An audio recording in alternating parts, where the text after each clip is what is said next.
저는 경기도에 살고 있는 30대 여자입니다. 오늘 제가 들려드릴 사연은 저의 이혼에 관한 이야기예요. 제 전 남편은 정말이지 혀를 내두를 정도로 엄청난 남봉꾼 그 자체였습니다.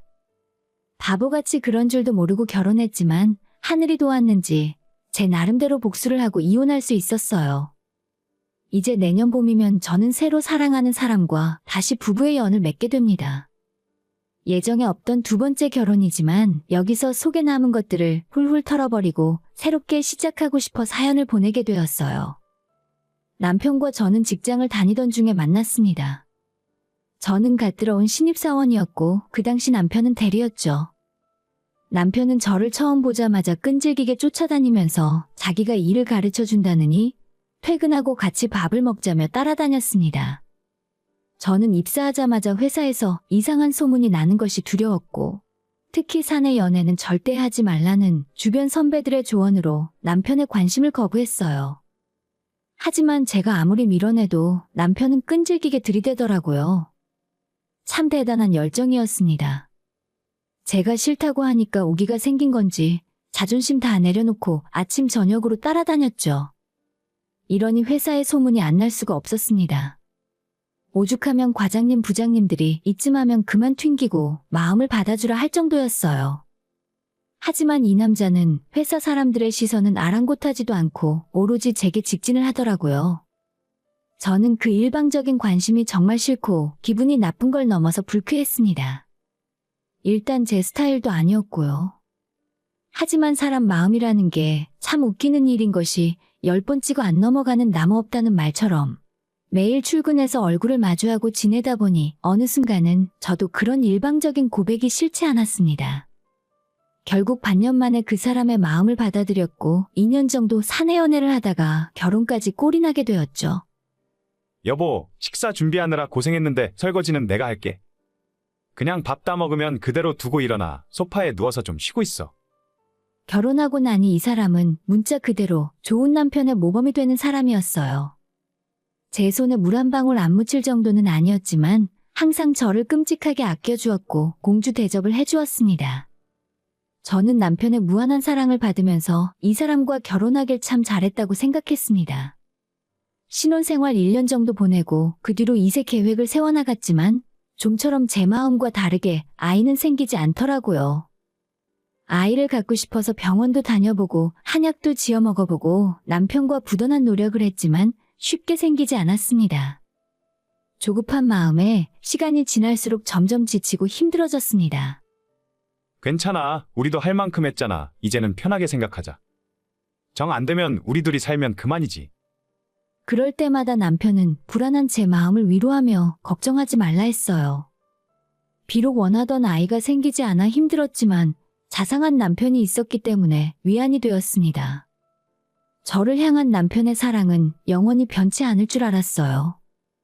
이런 날이 앞으로도 계속될 거라고 한 번도 믿어 의심치 않았습니다.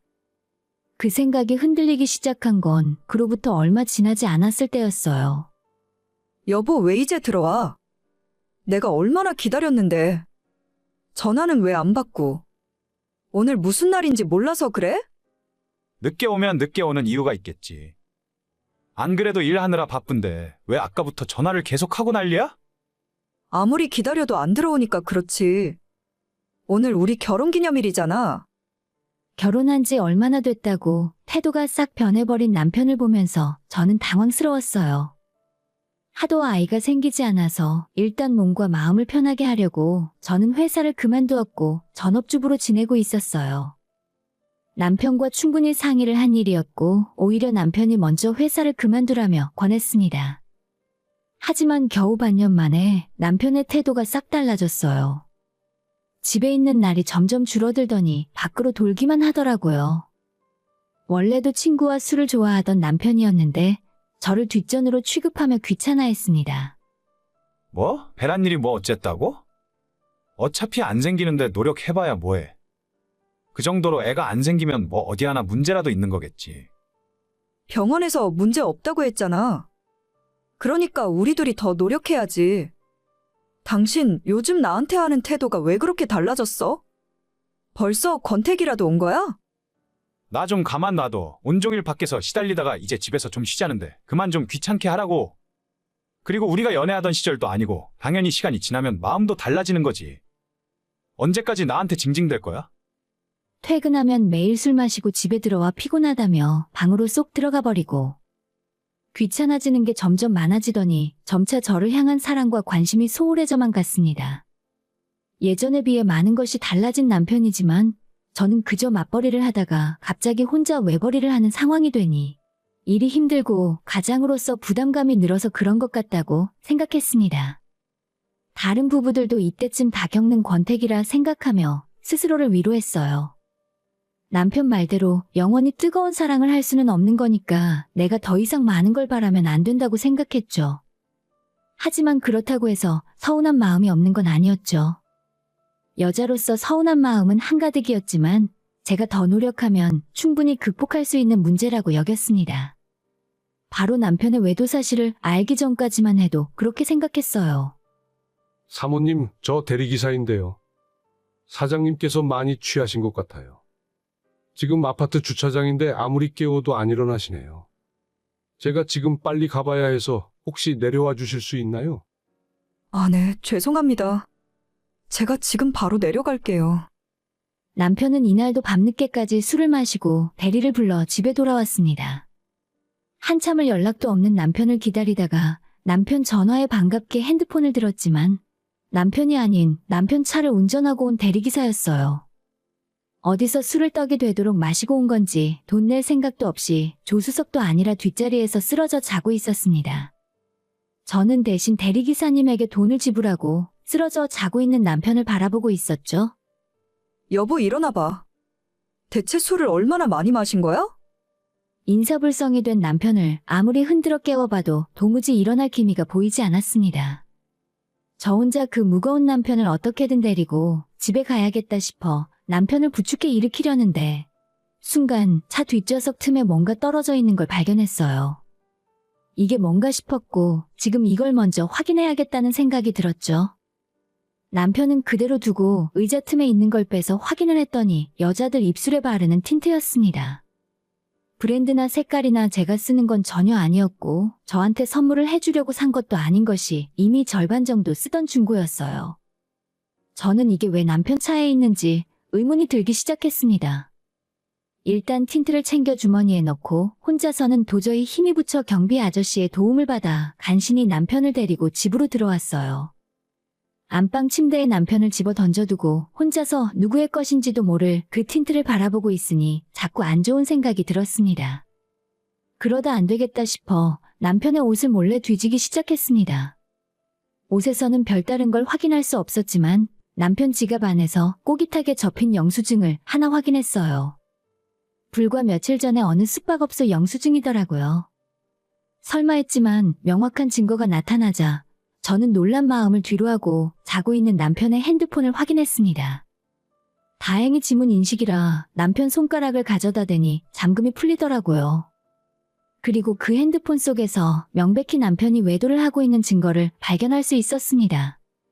그것만 해도 충격적인 일이었는데 더 어이가 없었던 건 남편이 만나고 있는 여자가 한둘이 아니라는 점이었죠. 오빠, 우리 언제 또 만나? 보고 싶어. 자기야, 오늘 즐거웠어. 다음에는 오늘처럼 혼자 빨리 취하면 안 돼?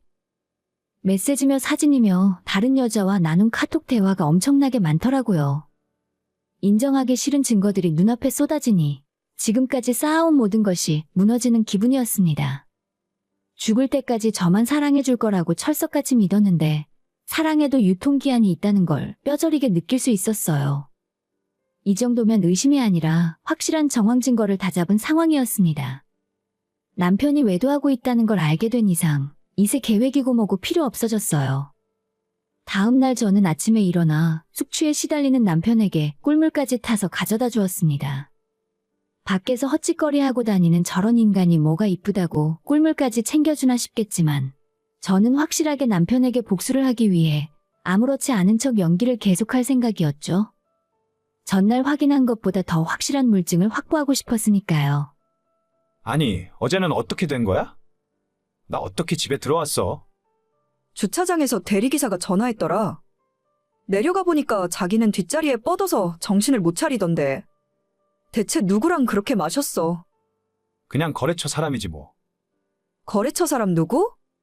누가 술을 그렇게까지 먹여? 너가 말하면 알아?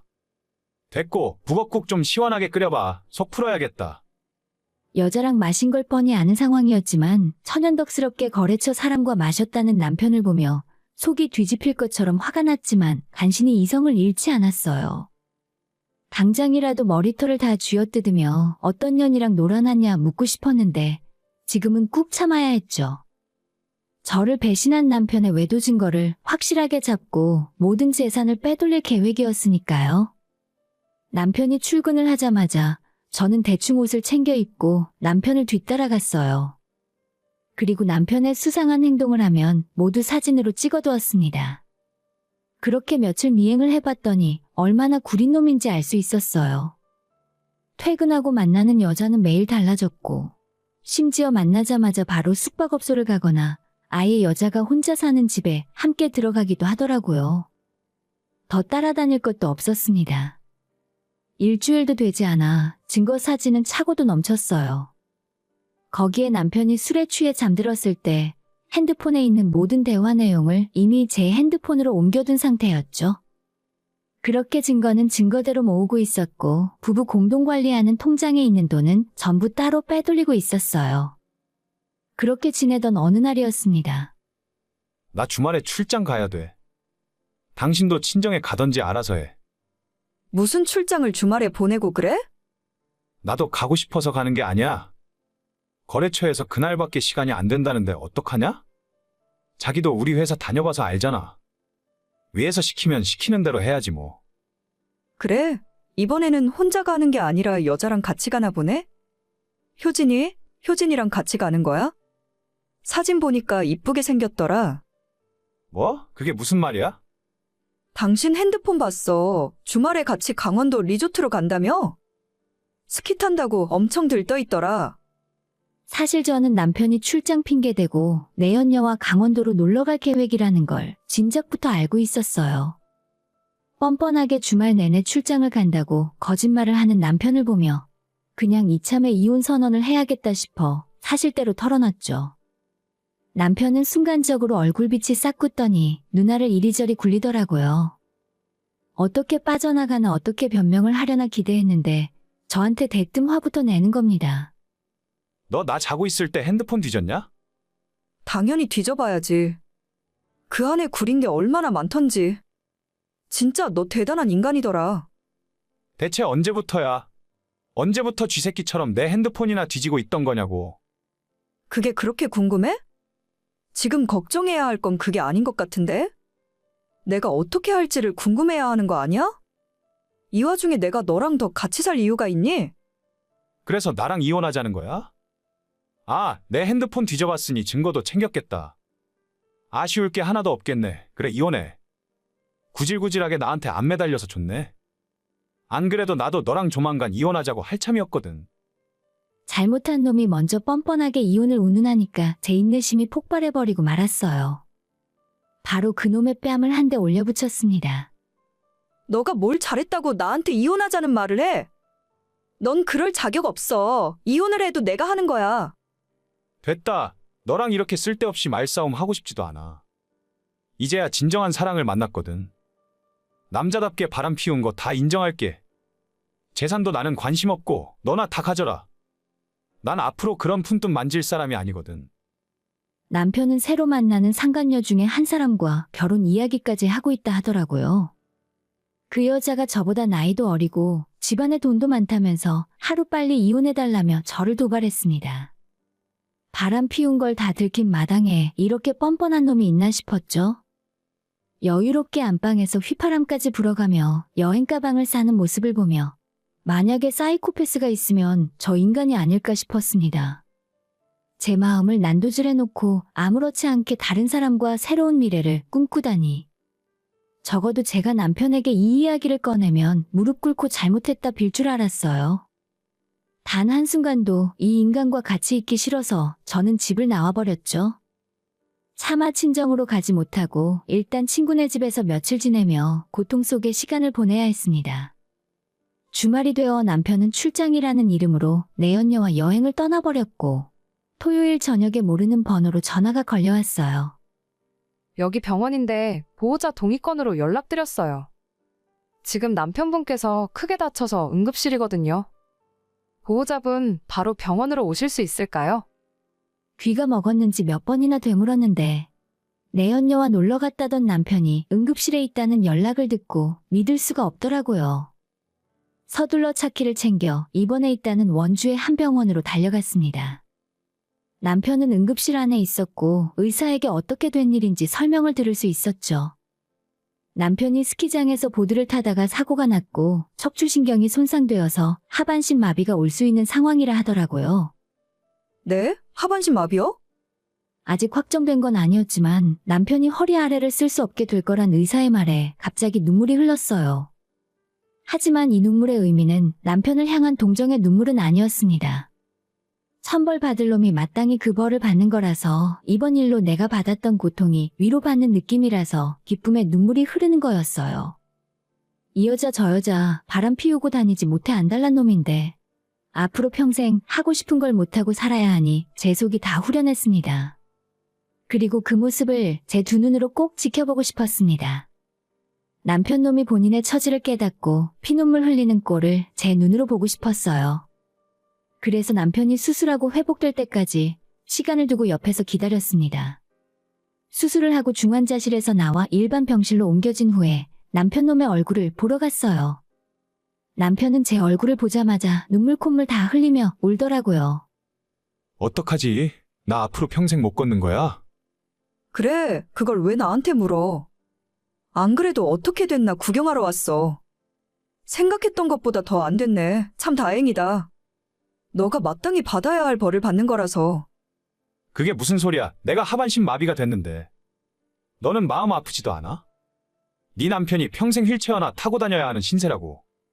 평생 휠체어를 타든 말든 그게 나랑 무슨 상관이냐고. 난 감사해서 하늘의 절이라도 할 판이야. 그동안 날 기만했던 벌을 이제부터 달게 받아. 남편은 본인 꼴이 이렇게 됐는데 설마 진짜로 이혼할 거냐 묻더라고요. 수술하고 입원할 때까지 내연녀라는 인간은 코빼기도 보이지 않는 걸 보니 이미 그쪽과는 관계가 완전히 끝난 걸로 보였죠. 남편이 얼마나 다급했으면 저를 보고 애절한 표정으로 매달리더라고요. 그런 남편을 두고 저는 병실을 빠져나왔습니다. 집으로 혼자 돌아가는 내내 얼마나 짜릿하고 통쾌하던지 웃음이 멈추질 않았어요. 집에 돌아오자마자 남편의 짐을 다 정리해서 시댁으로 보내버렸어요. 그리고 이혼 합의서를 남편에게 보냈는데 순순히 합의해주지 않더라고요. 시어머니도 자기 아들이 멀쩡할 때는 벌어다 주는 돈으로 잘 먹고 잘 살다가 이제 와서 버리는 거냐고 울분을 토했습니다. 어머님 입장에서야 당연히 전후 사정을 모르시니 그럴 수도 있다고 생각했습니다. 아무튼 남편이 순순히 이혼을 할 의사가 없자 저는 하는 수 없이 변호사에게 이 사건을 맡겼어요. 변호사는 아무 문제 없고 단지 시간이 좀 걸릴 뿐이라 말했습니다. 제가 생각해도 남편이 전적으로 잘못한 거라 제가 이혼 못할 이유는 하나도 없었죠.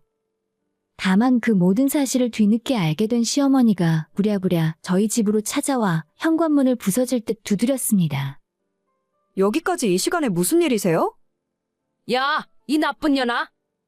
너가 우리 아들한테 이혼하자고 했다며? 감히 내 아들을 버려? 네, 이혼하자고 했어요. 그리고 이제는 이유를 어머님도 다 아실 거 아니에요.